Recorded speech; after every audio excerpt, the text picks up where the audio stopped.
দেখে মনে হবে না কেকটা বাসায় বানিয়েছি, তাও আবার একটি মাত্র ডিম দিয়ে। আসসালামু আলাইকুম, সাহিস কিচেনের নতুন আরেকটি ভিডিওতে আপনাকে স্বাগতম। চলে আসলাম নতুন আরেকটি রেসিপি নিয়ে। আজকে বাসায় পারফেক্টভাবে কিভাবে চকলেট কেক বানাবেন সেটাই শেয়ার করব।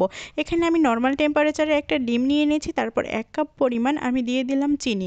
তারপর ভালো মতোভাবে নাড়াচাড়া করে নিব। বেশ কিছুক্ষণ নাড়াচাড়া করতে হবে, যতক্ষণ পর্যন্ত না চিনিটা একদম গলে না যায়।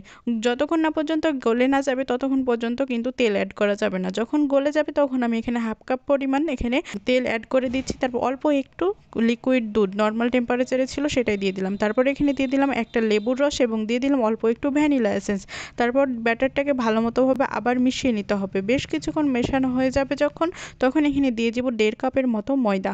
আগে থেকে চালনি দিয়ে চেলে নিয়েছি এবং এখানে অল্প একটু লবণ এবং বেকিং সোডা এবং 1 চা চামচের মতো বেকিং পাউডার দিয়ে দিচ্ছি এবং এখানে 3 টেবিল চামচের মতো দিয়ে দিচ্ছি কোকো পাউডার। তারপর ব্যাটারটাকে বেশ কিছুক্ষণ ভালো মতোভাবে মেশাতে থাকবেন।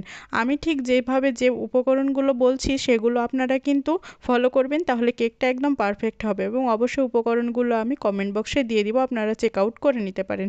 তারপর যখন নাড়াচাড়া করা হয়ে যাবে, একটু ড্রাই লাগবে, তখন এখানে আমি প্রায় 1/2 কাপের মতো লিকুইড দুধ অল্প অল্প করে মিশিয়ে ব্যাটারটাকে রেডি করে নিব।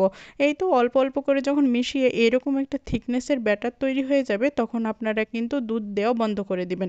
কারো দুধ একটু বেশি লাগতে পারে, আবার কম লাগতে পারে।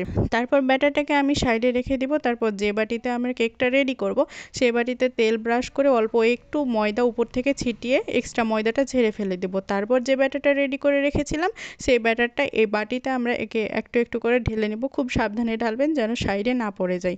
আমি ঠিক যেভাবে বলছি আপনারা এভাবেই করবেন। আর আবার বলতেছি, অবশ্যই কমেন্ট বক্সটা চেক করে নেবেন। এখানে আমি সব উপকরণের পরিমাপটা দিয়ে দিব। আমি এখানে কিন্তু চায়ের মেজারমেন্ট কাপ ইউজ করেছি।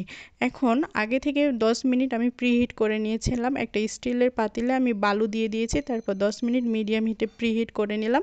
তারপর এখন ওই ব্যাটারটা দিয়ে দিলাম। তারপর একটা স্টিলের ঢাকনা দিয়ে ঢেকে দিচ্ছি। ঢাকনা দিয়ে ঢাকার পর প্রায় 50 মিনিটের মতো আমি ওয়েট করেছি। একদম মিডিয়াম মানে একদম লো হিটে আপনারা এই কেকটা বেক করবেন। তারপর একটা টুথপিকের সাহায্যে এভাবে দেখবেন। যখন দেখবেন যে টুথপিকে কোনো আটা বা ব্যাটার লেগে আসছে না, তখন বুঝে যাবেন কেকটা একদম খাওয়ার জন্য রেডি। তারপর উঠিয়ে আমি এখানে অল্প একটু ঠান্ডা করে নিয়েছি। তারপর সাইডটা ছুরি দিয়ে ছাড়িয়ে নিচ্ছি যেন কেকের সাইজটা ঠিক থাকে। এই জন্য ভালো মতোভাবে সাইজটা যখন ছাড়ানো হয়ে যাবে, তখন আমি এই কেকটাকে একটা প্লেটে আমি ঢেলে নিব। যা খেতে একদম পারফেক্ট হয়েছিল এবং অনেক সফট হয়েছিল। আপনারা খেয়াল করলেই বুঝতে পারবেন কেকটা কিন্তু একদম দোকানের মতো সফট হয়েছিল। আপনারা চাইলেই কিন্তু বানিয়ে নিতে পারেন। দেখেন একদম অনেক পারফেক্ট হয়েছিল, খেতেও অনেক বেশি মজা হয়েছিল। আজকের জন্য এই পর্যন্তই। ভালো থাকবেন সবাই। আশা করি আপনারাও এই রেসিপিটি ট্রাই করবেন। আসসালামু আলাইকুম।